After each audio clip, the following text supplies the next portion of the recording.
ലോക്സഭാ തെരഞ്ഞെടുപ്പ് പടിവാതിൽക്കൽ എത്തി നിൽക്കെ പ്രവാസി വോട്ടവകാശം വിനിയോഗിക്കുന്നതിനുള്ള പ്രവർത്തനങ്ങൾ നടപ്പാക്കുന്നതിന് നടപടിയുണ്ടായില്ലെന്ന് നോർക്ക ഉപദേശക സമിതി അംഗം കുറ്റപ്പെടുത്തി.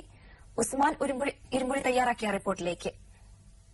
പ്രവാസി വോട്ടവകാശം കാര്യക്ഷമമാക്കുന്നതിന് ഓൺലൈൻ വോട്ടിംഗ് സംവിധാനം ഏർപ്പെടുത്തണമെന്ന് നോർക്ക ഉപദേശക സമിതി അംഗവും OICC ഗ്ലോബൽ കമ്മിറ്റി അംഗവുമായ KT മുനീർ ജിദ്ദയിൽ ആവശ്യപ്പെട്ടു.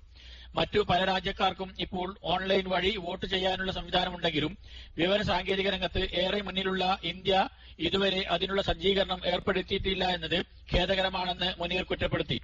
പ്രവാസികളുടെ പേർ വോട്ടർ പട്ടികയിൽ ചേർക്കുന്നതിനും വോട്ടെടുപ്പ് വേളയിൽ നാട്ടിലുണ്ടെങ്കിൽ വോട്ട് ചെയ്യാനുമുള്ള അവസരം ഇപ്പോഴുണ്ട്.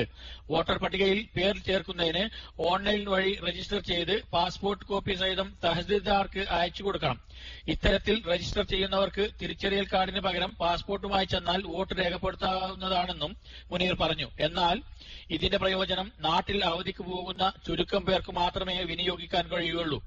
ബോധവൽക്കരണത്തിന്റെ അഭാവം മൂലം വളരെ കുറച്ച് വിദേശ ഇന്ത്യക്കാർക്ക് മാത്രമാണ് വോട്ടർ പട്ടികയിൽ ഇടം നേടാൻ കഴിഞ്ഞിട്ടുള്ളതെന്നും മുനീർ പറഞ്ഞു.